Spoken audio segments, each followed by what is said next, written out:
kami hari ini bersama Kucing Seluruh Indonesia berada di Trenggalek. Tepatnya lokasinya di Pendopo, Kabupaten Trenggalek yang berada di pusat kota Trenggalek. Dan sangat berbahagia sekali hari ini kami bersama dengan Mas Emil Elistianto Dardak. Boleh panggil Mas ya Mas? Iya. Beliau adalah Bupati Trenggalek ke berapa sekarang Mas? 26 berapa ya? Saya ke berapa ya? Kurang lebih. Iya. Wikipedia 26. Jadi sejak tanggal 17 Februari lalu dilantik menjadi bupati, dan wakil bupatinya juga masih muda, 25 tahun. Mas Emil sendiri waktu dilantik berusia 31 tahun. Sekarang masih ya Mas, tanggal 20 Mei kalau nggak salah ulang tahunnya ya. 20 Mei. Jadi mungkin beberapa kawan juga masih berusia sama atau mungkin bahkan di atas itu atau di bawah itu. Kami ingin bicara tentang profilnya Mas Emil atau mungkin beberapa hal yang memang perlu diklarifikasi dan dikonfirmasi oleh Mas Emil, terutama dari sosok mudanya ini. Baik, Mas Emil, saya Aji, ada dari Kucing Seluruh Indonesia dan Manusia Indonesia. Mas, kita mau nanya-nanya sedikit ya Mas. Kan orang mungkin saja tahu Mas Emil, tapi banyak orang juga yang belum mengenalnya kan. Dan mungkin begitu tahu bahwa Mas Emil adalah bupati yang muda, masih 31 tahun ketika dilantik. Wakilnya pun masih nggak kalah muda lagi. Biasanya kalau misalnya bupatinya muda, wakilnya harus senior yang harus punya cucu atau mungkin buyut gitu kan. Ini malah berani-beraninya memilih wakil bupati yang lebih masih muda lagi. Orang mungkin berpikir macam-macam di luar sana. Ini hanya nyari sensasi atau mungkin popularitas asal berbeda atau apa. Nah, bisa nggak diceritakan sedikit kalau harus memperkenalkan diri walaupun kita juga udah punya datanya. Siapa sih Mas Emil nih dan kok berani-beraninya atau mungkin dan kenapa memilih Trenggalek untuk mencoba atau mungkin berkarir politik? Ya, mungkin langsung saya jawab pertama dari kenapa ke Trenggalek sebenarnya. Jadi Trenggalek ini adalah representasi dari banyak daerah di Indonesia, daerah yang masyarakatnya punya keinginan untuk maju, punya potensi untuk maju dari sisi sumber daya alam, tapi memang punya masalah terkait pembangunan daerah, punya masalah terkait sumber daya manusia yang ada di sana gitu. Dan saya sendiri punya keturunan darah ya dari Trenggalek gitu ya, turun temurun. Dan jadi memang saya lama berkarir setelah saya menempuh S3 di Jepang, selesai saya di World Bank, di infrastruktur, di bidang pembangunan.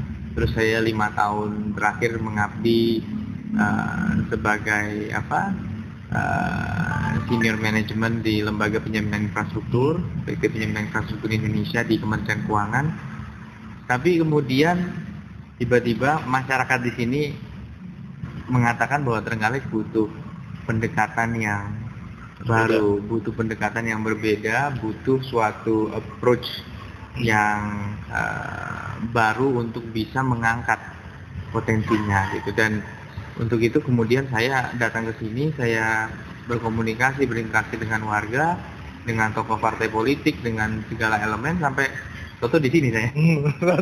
Tiba-tiba kayaknya baru kemarin gitu saya ke Trenggalek dalam rangka penjajakan politik, dan sekarang saya sudah memegang amanah ini untuk 5 tahun ke depan memimpin Kabupaten Trenggalek. Dan luar biasa ya dengan perolehan suara 70 sekian persen ya Mas, itu? Ya, alhamdulillah di atas 76%. Oke. Ya, kalau analisis Mas Dardak sendiri, Mas Emil sendiri, faktor apa tuh? Ada kemudaan atau apa yang menurut saya dia jual? Menurut saya kalau cuma sembarang muda masyarakat malah takut ya. Yeah. Karena ya ini mimpin kabupaten bukan main-main kan gitu ya. Jadi mereka memang melihat rekam jejak kita, apakah punya pengalaman yang memadai, apakah punya kedewasaan, kematangan untuk menjadi seorang pemimpin. Dan itu kan diuji dari mulai interaksi sehari-hari dengan masyarakat, mungkin menelusuri rekam jejak kita dari informasi yang ada, sampai juga proses debat publik dan sebagainya, dan juga kaderisasi dari partai politik sendiri kan juga. Jadi saya rasa masyarakat memang memilih karena stok baru, bukan karena sekedar muda, tapi seseorang yang dianggap bisa membawa warna yang berbeda untuk Trenggalek. Dan warna berbeda ini adalah warna yang justru dianggap dibutuhkan, warna yang bisa mendorong supaya Trenggalek ini lebih terkoneksi ke percaturan nasional maupun global. warna yang dianggap bisa berani menggunakan pendekatan non-konvensional dalam mendorong ekonomi rakyat dan kreativitas di Trenggalek. Seseorang yang tidak punya beban masa lalu untuk bisa membawa pemerintahan ini lebih amanah, lebih transparan, lebih akuntabel. Itu hanya segelintir dari harapan masyarakat. Seseorang yang baru dan memiliki kebiasaan yang positif dalam kaitan dengan menyerap aspirasi masyarakat. Hari ini kita lihat pemimpin yang punya sosial media dan mau menjawab aspirasi masyarakat di sana, dan itu mungkin yang diharapkan oleh Trenggalek. Gitu. Itu sambil jalan ke sana ya Mas ya, pelan-pelan.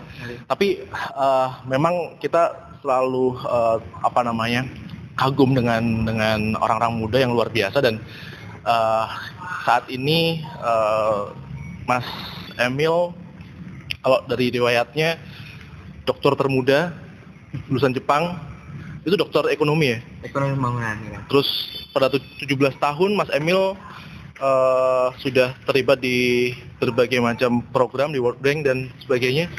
Bisa ceritakan nggak Mas itu Mas? Ya, jadi saya memang dulu punya obsesi pengen kerja di bidang development, di bidang pembangunan, karena kayaknya kerja untuk masyarakat itu memberikan kepuasan batin yang luar biasa gitu ya. Tapi saya percaya bahwa bekerja untuk masyarakat itu juga bisa mendayagunakan kapasitas intelektual secara maksimal gitu. Dan saya academic oriented orangnya gitu ya. Dulu saya mulai sekolah di luar negeri sejak menjuarai pelajar-pelajar di DKI Jakarta ya. Terus, itu usia berapa? Waktu itu saya masih usia 13 kali ya. Juara 1 kan karena memang memang untuk kategori usia atau jenjang pendidikan saya waktu itu. Terus kemudian saya ke Jepang mendapatkan beasiswa sampai S3. Memang waktu itu bayangan saya setelah saya lulus S1 di usia 19 tahun S1 lulus, dan sudah sempat istilahnya ikut tim sebagai semi magang lah gitu ya. Dibilang magang tapi juga jadi anggota tim beneran, nggak cuman magang tapi nggak ini ya, ada tanggung jawab juga. Jadi itu saya juga sadar bahwa kalau saya ambil S3 lulus di usia 22 tahun terus nggak punya pengalaman kerja yang memadai, itu nanti saya bisa sulit nyari kerja. Karena orang mau naruh saya di posisi yang tinggi karena title tapi belum punya pengalaman. Orang mau naruh saya di posisi yang rendah, title-nya ketinggian. Jadi saya memutuskan agak bekerja keras sedikit, kuliah S3 sambil menjadi konsultannya proyek Bank Dunia. Nah itu yang justru akhirnya memberikan saya pintu masuk menjadi timnya World Bank untuk energi infrastruktur. Dan dari situ jalan terus, koneksi dibangun, kemudian reputasi saya bangun sampai akhirnya saya sempat di usia 25 dipercaya jadi PLT atau Dirut et Interim, sebuah lembaga pembiayaan infrastruktur dengan tanggung jawab mengelola beberapa triliun dana dari lembaga asing maupun kita nyebrang dulu ya ini luar domestik, nggak apa jalan. Kemudian juga kami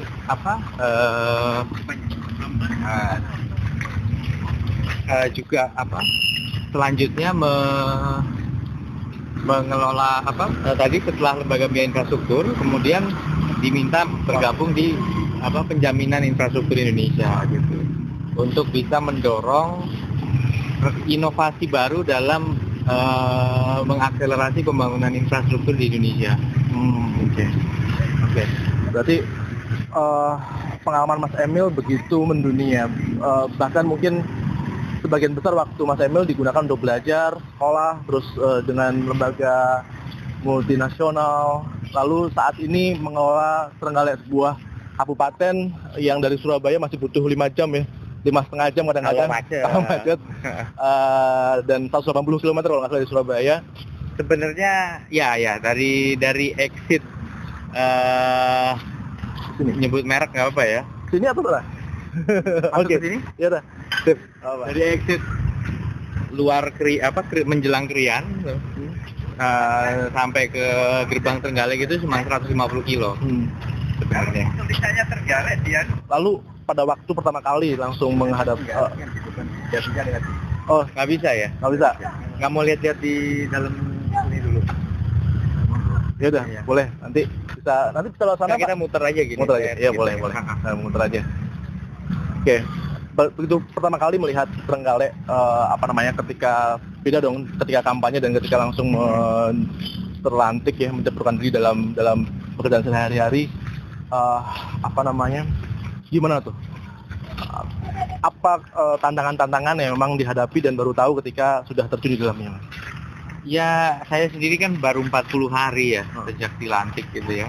Jadi tidak bisa menjadi tolok ukur yang sesungguhnya mengenai keseluruhan tuntutan dari jabatan ini. Tapi saya bisa menilai bahwa kita adalah pemimpin dari birokrasi dan pemimpin dari masyarakat. Jadi dua hal yang terkait tapi juga berbeda gitu. Dalam birokrasi kita dituntut menjadi seorang pemimpin manajer yang efisien dan akurat dalam menyelesaikan tugas-tugas birokrasi.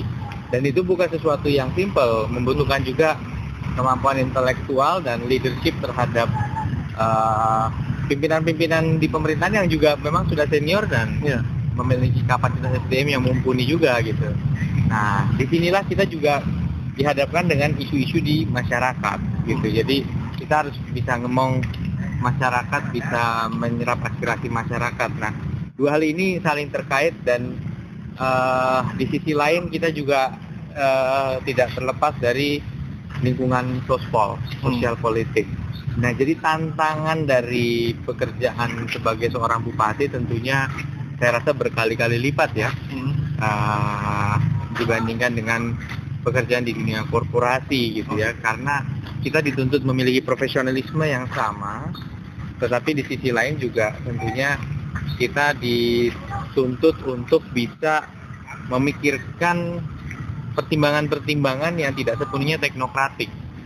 Dan kita harus memiliki kemampuan negosiasi, komunikasi yang memadai untuk bisa mendorong apa yang kita inginkan itu bisa diterima dan bisa diwujudkan sebagai sebuah kebijakan. Oke. Kita duduk sini sebentar Mas ya. Biar ini sambil ini.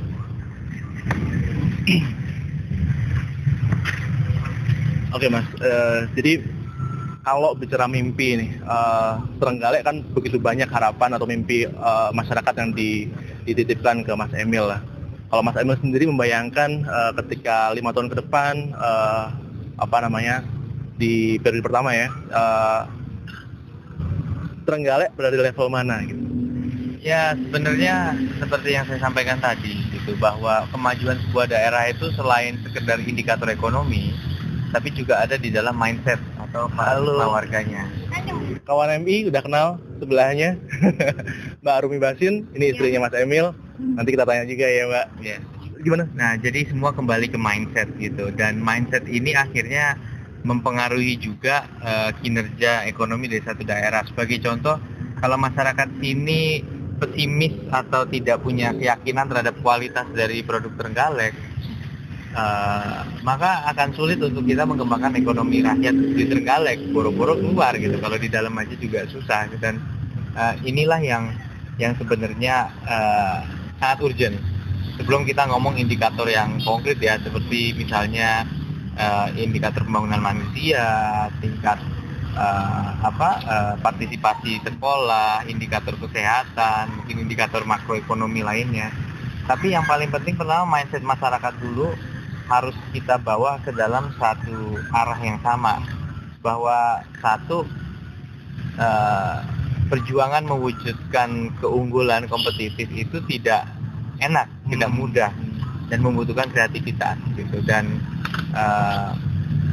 membawa keluar dari zona nyaman yang ada selama ini gitu. Dan setelah semua orang sepakat, kita bisa mendorong gitu ya. Kayak contohnya saya kemarin ketemu sebuah industri batik, mereka bilang susahnya SDM di Trenggalek, mereka nggak mau gitu mengerjakan, kok bayarannya kecil. Padahal kalau di total volume besar itu hasilnya banyak gitu. Tapi langsung hitungannya pokok per itemnya kecil, nggak mau gitu. Dan inilah yang membuat kita nanti susah bersaing dengan daerah lain kalau terus-terusan begitu gitu. Jadi kedua juga memang kita bicara mengenai UKM, itu kan kuncinya ada pada keunggulan diferensiasi produk atau efisiensi barang.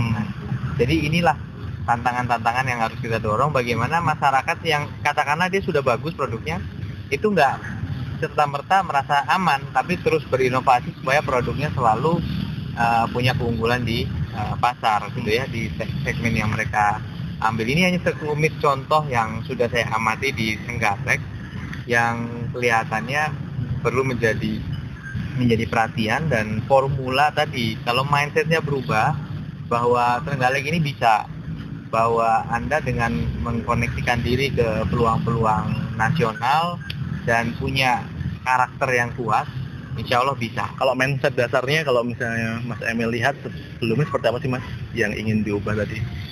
Ya, pertama memang tadi Trenggalek ini kan mungkin peluang nggak banyak yang datang dianggap karena lokasinya paling jauh dari Surabaya. Kemudian ini di mana kita berada nih, alun-alun atau pendopo. Ini tuh sebenarnya bukan di tengah-tengah daerah Trenggalek. Oh gitu, belum ke tengah nih. Posisinya itu utara agak ke timur. Maaf, utara agak ke barat. Ini agak ke barat, jadi di utara Trenggalek agak ke barat.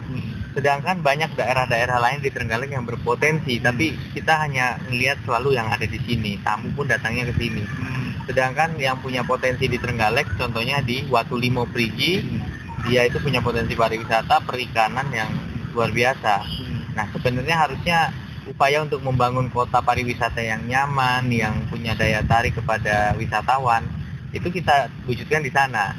Ada lagi Panggul, yang merupakan kota yang sudah ada dari zaman Belanda gitu, Kawedanan dulu di sana, dan itu punya pasar yang sangat berpotensi. Nah, inilah dua hal yang sebenarnya bisa kita dorong dalam kaitan dengan bagaimana Trenggalek ini peluangnya bisa besar. Nanti ada jalur lintas selatan yang menghubungkan Jogja dengan Malang.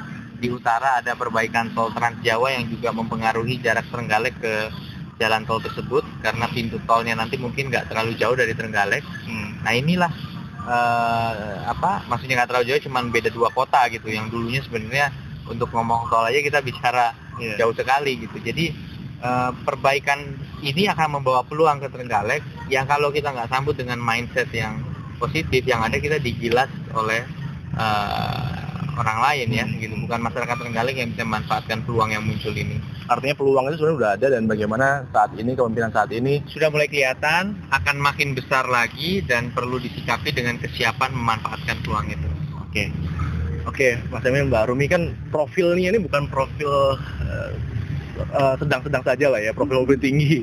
Mas Emil dokter termuda dari Jepang, terus banyak di Jakarta, banyak di perusahaan multinasional. Mbak Rumi apalagi ya Mbak, kita sering melihatnya di layar televisi, terus tiba-tiba di Trenggalek. Walaupun tadi udah ngobrol-ngobrol sih, sebenarnya kita pengen tahu bahwa gimana sih Mbak pertama rasanya jadi istri pejabat, dan sebenarnya lebih seru atau gimana tuh? Trenggalek ini bukan, jangan dibayangkan Trenggalek adalah kota yang serba ada. Kita mall di sini, saya belum lihat mall di sini. Dalam 2 hari nggak ada mall, nggak ada fast food, dan semua serba seadanya, tenang, relatif cenderung sepi ya. Tadi jam 10 siang kita di jalan, mungkin kalau misalnya 2 menit di jalan depan situ nggak ada yang lewat gitu. Mbak Rumi gimana tuh? Shock nggak dengan kondisi gitu? Kalau saya menjawab pertanyaan gimana perasaannya jadi istri pejabat. Kalau jadi, saya sampai sekarang pun nggak kerasa kalau istri pejabat itu harus seperti apa. Cuman baru kerasa istri pejabat itu ketika semua orang manggil enggak ibu. Wah, awal-awal kagok karena biasanya saya kalau ngomong kan langsung ceplas-ceplos dan lain sebagainya. Kemudian masuk ke birokrasi, semuanya harus dengan protokoler, semuanya harus dengan ini. Dunia baru bagi saya, tapi aku pengen saya coba kombinasikan dengan kehidupan saya yang dulu. Kehidupan saya dulu kan lebih banyak, saya besar di dunia kreatif, dunia entertain, yang penuh dengan dimensi. Nah, sedangkan kalau protokoler kan cenderung anak-anak muda, apalagi saya gitu, salah satu orang yang menganggap pemerintahan itu adalah dunia yang kaku. Nah, saya pengen coba mengkombinasikan itu. Kaku itu penting karena kita ada aturan, kemudian juga kita melaksanakan tugas berdasarkan undang-undang. Namun bukan berarti membatasi kita untuk bisa terus berkreasi. Gitu. Kalau misalnya masalah nggak ada mall dan lain sebagainya, aku tadi bilang aku mungkin agak-agak shock pasti nih awalnya. Dulu aku kira gitu, tapi ternyata ketika sudah Mas Emil setelah dilantik, saya tuh sibuk sekali. Sehingga karena memang banyak sekali urusannya. Ya sehingga belum terasa jenuh atau belum terasa belum ya? Belum. Jadi seru aja. Dan bagi aku ini karena dunia yang baru masih sangat seru dan bener-bener ini yang sering aku omongin sama orang-orang. Dulu kalau saya main sinetron tuh saya selalu baca skrip. Ini nih memang beneran terjadi atau memang imajinasinya penulis ini sangat tinggi gitu. Ternyata ketika saya ada di Trenggalek ini membuktikan bahwa semua yang saya perankan atau saya baca itu ternyata di Indonesia ini masih ada kota-kota, salah satunya Trenggalek, yang hidupnya seperti telenovela. Jadi tantangan masalah sosial itu. Tadi kepikiran buat program TV atau sinetron atau mungkin film dari Trenggalek nggak? Jangan-jangan kepikiran itu? Amin, insya Allah. Cuman kita sih sekarang fokusnya lebih ke gimana caranya bisa berkontribusi untuk pembangunan bukan hanya fisik tapi juga manusianya gitu. Oke, berarti sebagai istri bupati kontribusi juga dong berarti. Iya. Selama ini dalam kurang lebih 40 harian ini ya, apa saja yang sudah diprogramkan oleh Ibu Bupati, Bu Arumi? Gini, sebenarnya kalau masalah program, saya sibuknya kan di PKK sekarang.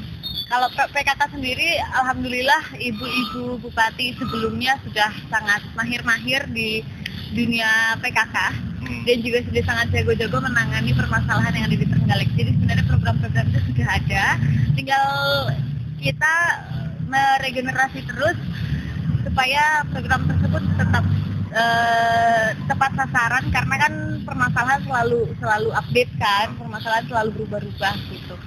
Nah, jadi selama ini saya masih coba follow program apa saja yang ada di Trenggalek dan mengevaluasi efektivitasnya program-program tersebut. Kebanyakan sih program-program kemanusiaan sosial. Itu lumayan serius juga ya kerjaannya Ibu Bupati, Bang. Lumayan serius, saya juga kaget. Itu serius banget.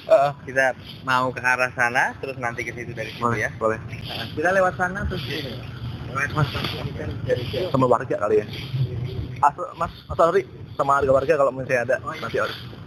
Mas, sebenarnya sejak kapan sih kepikiran untuk menduduki jabatan seperti ini, Mas?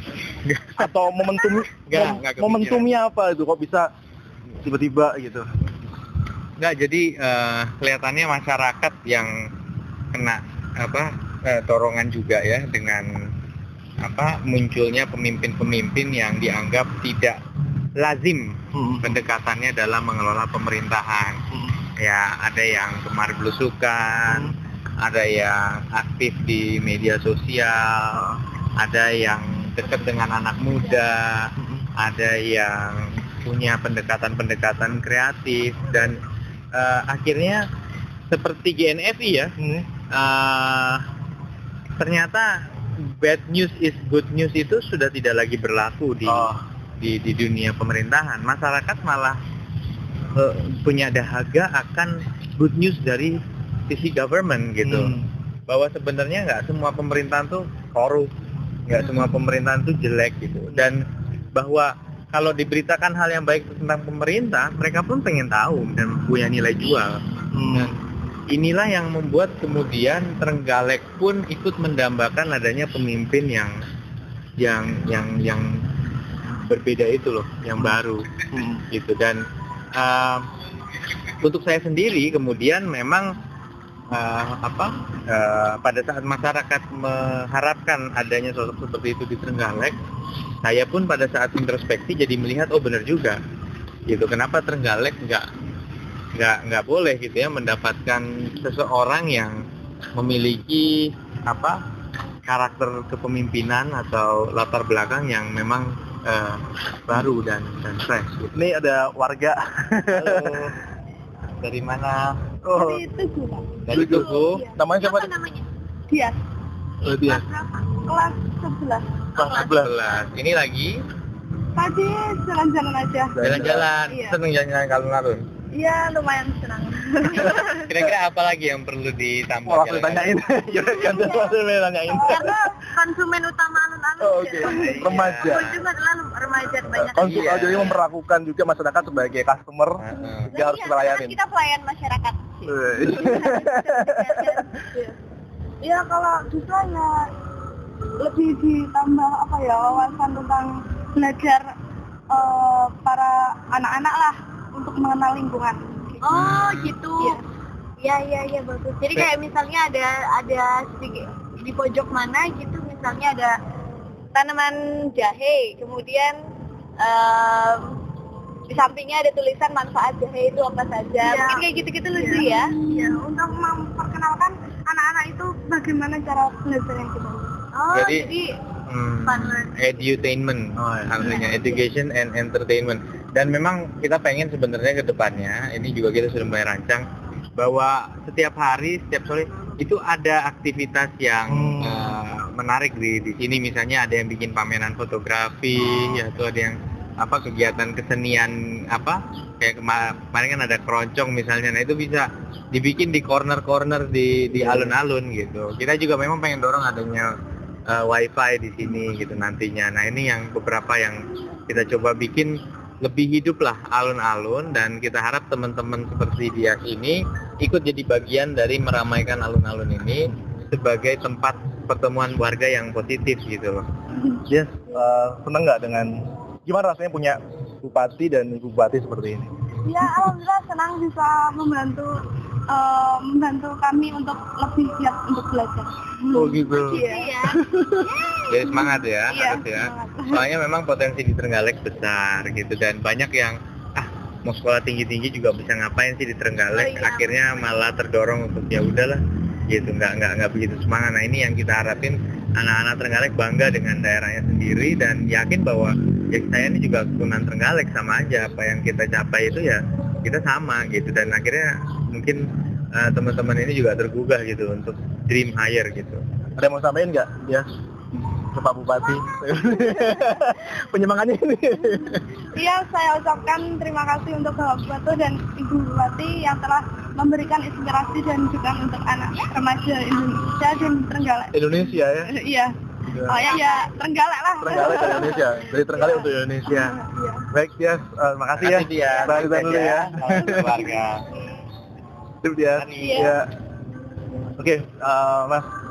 Jadi apa kan tadi udah bilang bahwa mengelola perusahaan itu kan lebih mudah dan kutip ya. Bukan lebih mudah, tapi dimensi kesulitannya itu lebih kompleks. Manakala kita berbicara di sini bukan profit atau loss, bukan benar atau salah, tapi bagaimana semuanya itu merupakan keputusan berat yang diambil seorang pemimpin yang dia yakini itulah yang terbaik untuk warganya gitu. Dan itu kadang-kadang satu bidang ilmu aja nggak bisa menjawab semua itu gitu. Oke. Karena istilahnya kalau Pak Bupati itu dari mulai matahari terbit sampai matahari terbenam itu urusannya dia semua. Jadi dari anak bayi baru lahir sampai orang tua yang sakit di rumah sakit itu semua urusannya dia. Jadi semua keputusannya berat, dan kalau misalnya tidak dipertimbangkan dengan matang bisa fatal. Pada waktu itu pas pertama kali ngomong sama istri mau nyalon, gimana reaksinya? Kaget lah pastinya, tapi kan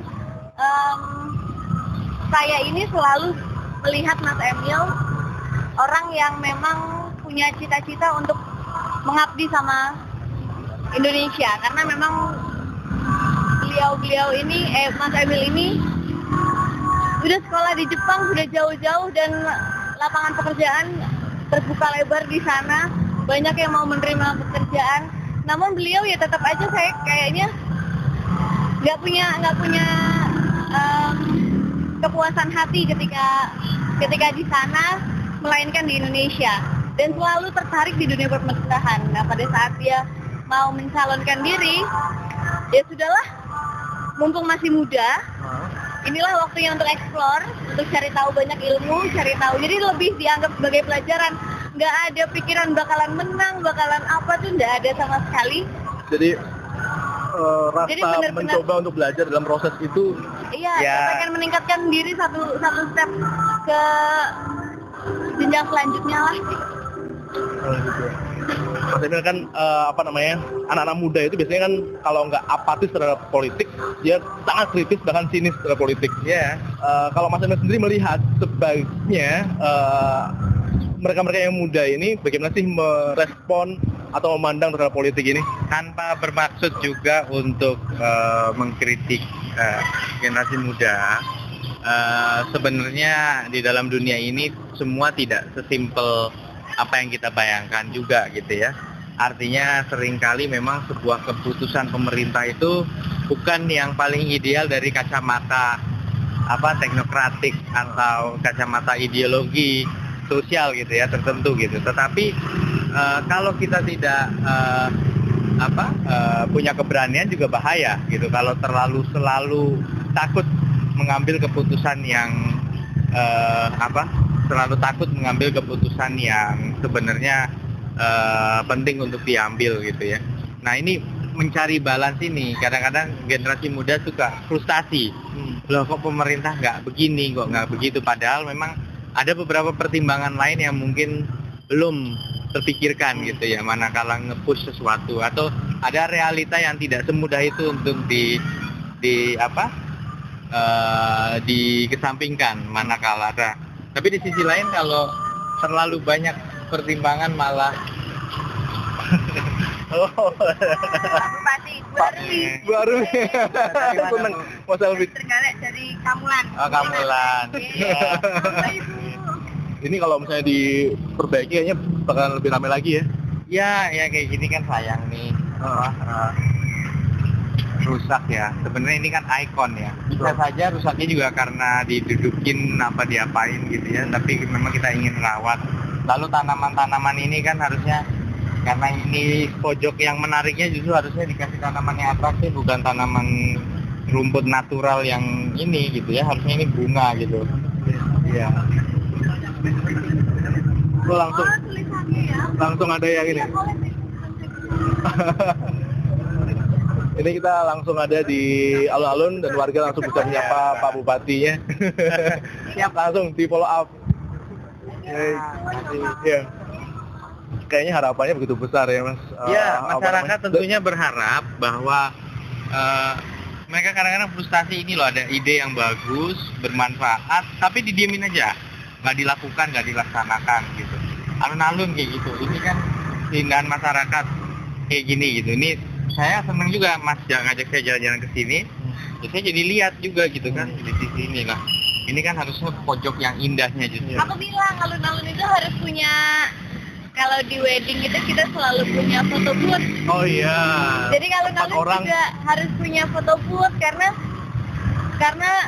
kalau saya lihat di Instagram sih, alhamdulillahnya anak-anak Trenggalek itu masih banyak yang bangga sama alun-alunnya. Jadi mereka suka foto di sini, kemudian mereka masukin Instagram. Tapi bayangin kalau misalnya mereka rame-rame, kemudian foto harus ngambil dari jarak jauh. Jadi mereka harus apalagi ke jalan raya.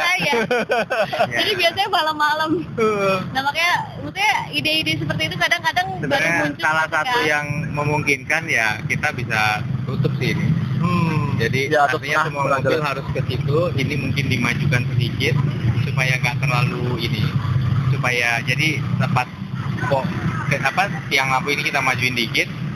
Kemudian dari sana tuh kalau mau ke sana lewat situ, ini area steril di sini. Jadi mereka bisa explore di jalan ini gitu. Ini memungkinkan juga untuk orang yang pengen foto-foto di sini gitu. Oke. Kayak sekarang kan bisa nih ditutup, orang yang mau ke sana belok lagi ke dulu. Cuman itu agak terlalu ke sana. Andainya katakanlah itu maju sedikit ke sini gitu ya. Jadi memang jalur utamanya tuh nggak ada yang ke sini, dibelokin dulu ke sini. Nah ini sesuatu yang mungkin bisa dipertimbangkan karena ini udah jadi ikon. Iya. Ikon Nah itulah pentingnya berusaha. Itu berusaha. Oke Mas. Karena ngerasakan bahwa ya mau di sini ya fotonya harus ke sini dong. Iya. Kalau jalan-jalan lewat gitu. Ini loh ikonnya gitu. Iya, kemarin kita juga foto ini dan share dan banyak juga yang suka, apalagi kalau malam-malam kan lumayan pencahayaannya. Iya. Tapi kalau misalnya kameranya kurang pikselnya juga agak redup. Betul. Oke Mas, kan harapan kita kemarin berkeliling Trenggalek ya, ketemu banyak sekali komunitas dan rata-rata mereka sangat antusias dan sedang bergelora-geloranya gitu. Saya membayangkan mereka mungkin saja merasa terjawab keinginan mereka, apa yang mereka lakukan tersupport. Sekaligus saya melihat kekhawatiran kalau misalnya pemimpinnya ini nggak berhasil nih, mereka akan sangat kecewa dan memandang bahwa kalau yang muda ya udahlah gitu kan, kita nyari yang seperti lalu-lalu aja. Gimana Mas Emil? Saya rasa sih nggak sesimpel itu ya. Sebenarnya satu kan stigmanya kalau memilih yang muda seperti saya tidak bisa menjalankan minimal sebaik yang sebelum saya, dan itu sesuatu yang bisa kita buktikan gitu ya, bahwa kita bisa mengelola pemerintahan dengan baik, menyediakan layanan publik dengan baik, dengan prima gitu. Nah, tapi masyarakat mengharapkan tentunya lebih, terutama generasi muda. Mereka mengharapkan pemimpin yang aspiratif, yang inovatif, yang bisa merubah wajah Trenggalek, dan saya rasa ya benar, mereka akan kecewa manakala kami hanya bisa menyamai, bukan melebihi atau memberi warna yang berbeda dari pemimpin-pemimpin terdahulu gitu. Jadi disitulah mungkin nggak berarti kemudian depannya saya nggak mau pilih yang muda, enggak, tapi ternyata ekspektasi saya harus saya sesuaikan bahwa memang cuma begini. Nah, yang bahaya bukan masalah keputusan politik dia nanti di pilkada berikutnya, tapi bahwa optimisme dia bahwa we can make a difference ternyata memang mungkin nggak bisa gitu. Dan itu yang bahaya, semangat mereka untuk bisa membangun Trenggalek kemudian pudar atau padam karena ternyata memang susah ya gitu. Ya ini saya udah milih pemimpin yang muda, ya dia bisa seperti pemerintahan dulu tapi tetap aja nggak bisa membawa perubahan gitu. Dan makanya memang kami punya tanggung jawab yang berat, membawa perubahan, membawa perbedaan, dan perubahan itu artinya harus lebih baik. Jadi yang dulu yang baik-baik pun nggak boleh berkurang, harus ditambah dengan hal baik baru. Nah ini kan bukan sesuatu yang sebenarnya simple, tapi kita coba semaksimal mungkin. Makanya ada 4 prinsip kepemimpinan. 1, cepat dan tanggap. Makanya kami buka media sosial, kita juga aktif di dan itu Mas Emil pegang sendiri ya? Ya sebagian besar saya pegang sendiri gitu ya, walaupun dengan bantuan dari rekan-rekan. Kemudian juga ada email trenggalekmembangun@gmail.com kita buat, itu untuk menyerap aspirasi. Langsung saya bilang bikin trenggalekmembangun@gmail, supaya orang tuh kan nggak mungkin di Twitter menyalurkan aspirasi full gitu ya, atau belak-belakan, tapi di email mereka berani lebih berbunga-bunga bahasanya, menceritakan segala sesuatu, dan saya dapat banyak masukan dari situ. Yang kedua adalah bersama dengan masyarakat, aspiratif. Nggak bisa lah pemerintah membangun everything untuk masyarakatnya seluruhnya. Masyarakat yang harus membangun dirinya sendiri, pemerintah memfasilitasi. Nah, fasilitasi nggak semuanya harus dengan anggaran pemerintah. Alun-alun ini adalah ruang publik, asal bisa diisi dengan kegiatan yang kreatif, ya kita fasilitasi gitu. Yang kadang-kadang kan, mau aku nutup jalan, nutup ini untuk kegiatan anak muda. Padahal sebenarnya itu adalah tonggak anak muda merasa punya sense of belonging, ekonomi rakyat kita menjelma, ya mohon maaf, dari sekedar pedagang kaki lima konvensional menjadi kaki lima kreatif. Kan kita sering sekarang lihat kan pedagang kaki lima kreatif. Ada food truck. Ya, food truck dan sebagainya yang rencana mau kita bawa ke sini. Option perekonomian kreatif yang baru kalau misalnya di open di sini. Yang ngebuat orang-orang Trenggalek yang selama ini mungkin tidak tertarik untuk belanja di Trenggalek, ya mau gitu belanja Trenggalek, bahkan menarik wisatawan untuk datang ke sini karena image Trenggalek kan berpengaruh gitu. UKM mana Trenggalek, Trenggalek apaan sih? Tapi kalau Trenggalek punya branding gitu ya sebagai sebuah kota yang kreatif, yang eksotik, yang nyeni, maka apapun produk gitu yang datang dari Trenggalek orang akan welcome. Ya akan tertarik, akan pengen tahu gitu. Jadi udah ada brand image yang muncul. Oh ini produk Jepang, oh ini produk Jogja, oh ini produk Bali. Bali mesti eksotik, Jogja mesti eksotik. Kalau produk Eropa pasti tahan kuat gitu. Iya. Nah kita harus punya gitu. Kalau Trenggalek ini adalah tempat anak-anak kreatifnya yang bukan borjuis, tapi justru anak-anak yang kreatif tapi bersahaja. Itu di sini misalnya gitu. Dan ini yang ingin kita dorong gitu. Jadi Trenggalek punya khasanah seni budaya yang luar biasa, sumber daya alam yang keren, sehingga kita bisa bikin branding yang mencerminkan gunung-gunung yang ada di sini, kemudian pantai-pantai yang kita miliki, juga seni tari Turonggo Yakso. Kita punya perpaduan Mataraman dan Majapahit, Singosari ketemu di Trenggalek ini, di utara dan di selatan gitu. Jadi banyak sekali yang bisa kita eksplor dari sisi budaya, dari sisi identitas karakter, yang saya yakin tentunya jadi aset lah untuk bangun Trenggalek. Nah, tadi kita ngomong sebentar aja tadi cepat dan tanggap, kemudian juga bersama masyarakat. Kita ingin masyarakat ini maju, makanya kalau ada kegiatan seperti literasi, orang gemar menulis bukan hanya membaca, kemudian juga komunitas pemuda Trenggalek bikin festival seni dan UKM yang kreatif.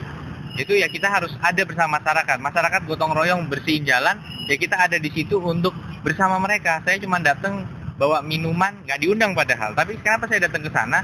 Karena saya ingin ngasih semangat ke mereka, this is the right thing, ini yang harus diperbanyak oleh masyarakat. Yang ketiga adalah sinergi dengan eksternal. Saya harus gaul sebagai pemimpin. Kalau saya tertutup peluang nggak datang ke Trenggalek, saya harus rajin mencari keluar sinergitas people to people, government to government yang bisa kita bangun, bahkan sampai ke mancanegara sekalipun gitu. Jadi kalau nggak punya sinergi, maka Trenggalek hanya akan nunggu apa yang datang, bukan menjemput peluang yang ada di luar gitu. Nah, terus yang terakhir memang adalah sistematik, bahwa apapun yang kita lakukan itulah di sini bahwa semua ilmunya ada. Kita nggak bisa pakai spontanitas, orang minta ini bangun, orang minta itu bangun, karena anggaran terbatas. Jadi kita harus bisa punya prioritas yang clear. Oke, sekarang kita mau dorong apa? Kalau kita mau dorong ekonomi rakyat, maka anggaran infrastruktur kita akan berkurang. Nah, inilah yang akan kita dorong. Itu udah ada nyapa-nyapa. Iya. Ini di sini jadi pusat sekolah. Ini SMP, itu SD, di sana ada sekolah Muhammadiyah, di sana juga ada SD lagi. Gitu. Oke, Mas. Udah. Coba disorot suruh dada dulu ya. Nih, di dada dulu ya. Oke, udah siang juga nih. Jadi kalau terakhir Mas sebagai pemimpin tertinggi di Trenggalek kan sebenarnya kayak tenaga penjual juga kan ya bagi salesman. Kita adalah duta besar atau ambasadornya saya maupun istri saya. Bahasa kerennya kita ini adalah etalasenya Trenggalek. Makanya ini kan batik Trenggalek yang saya pakai ini juga benar-benar kita harus bangga dengan produk kita gitu. Tapi saya juga percaya kita di daerah ini bersinergi dengan daerah lain. Jadi bukan semua peluang harus diambil oleh Trenggalek. Saya percaya persahabatan dengan daerah lain, kita sama-sama bagi rezeki sama-sama. Kami dengan daerah tetangga seperti Tulungagung, Pacitan, itu bukan saling bersaing sikut-sikutan, tapi justru kita saling bersama-sama percaya bahwa dengan bergabung maka ekonomi kita akan lebih besar, peluang kita lebih banyak. Jadi kita promosi investasi, pariwisata bisa sama-sama. Gitu. Oke, kalau harus kalimat singkat aja untuk mengundang orang atau siapapun yang untuk datang ke Trenggalek, membangun Trenggalek, berinvest ke Trenggalek, nanti gantian Mas Emil dulu gimana Mas? Ya, secara singkat Trenggalek menurut saya adalah hidden treasure atau harta karun tersembunyi yang sebentar lagi akan terbuka dengan pengembangan infrastruktur dan baik itu transportasi maupun IT yang luar biasa. Dan saya sebagai pemimpin baru di Trenggalek akan mendorong kreativitas warga Trenggalek. Bersama-sama kita akan bawa Trenggalek menjadi sebuah ekonomi yang unggul, kompetitif dan didasari kreativitas gitu. Dan kami yakin kami akan bisa mewarnai ekonomi di Indonesia baik dari sisi pariwisata, UMKM dan juga tentunya tetap memajukan sektor pertanian dan kelautan di Indonesia. Atau kita sebut Trenggalek sebagai yang terdepan di pesisir selatan Jawa. Kalau Mbak Rumi? Kalau aku simpel aja, Trenggalek ini mungkin untuk orang luar sama seperti karang. Karang itu nggak menarik dari luar, karena kan bentuknya bukan karang pendek, kerang yang. Kerang, oh iya, kerang. Kemudian dari luar tuh nggak menarik, warnanya hitam, kadang ada lumutnya, tapi ketika dibuka ada mutiaranya. So, itu Trenggalek. Kalau nggak datang ya nggak akan tahu. Kalau boleh nyolong termnya GNFI, boleh yang itu langsung. Once you go, you know, gitu. Jadi once you go, you know. Jadi kalau mau tahu Trenggalek ya kesini. Tapi googling juga udah banyak kok Trenggalek. Makin banyak konten-konten yang didorong oleh anak-anak muda, baik lewat Instagram, lewat blog yang menurut kita justru lebih menarik ya untuk bisa mempromosikan Trenggalek ke depan. Oke, terima kasih Mas Emil. Sama-sama saja.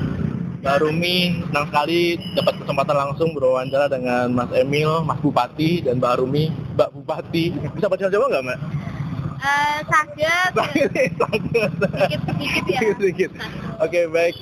Oke, kawan MI dan sahabat Good News from Indonesia dari Trenggalek bersama Mas Emil dan Mbak Rumi, kami dari Trenggalek mengabarkan untuk Indonesia. Sampai jumpa di wawancara selanjutnya.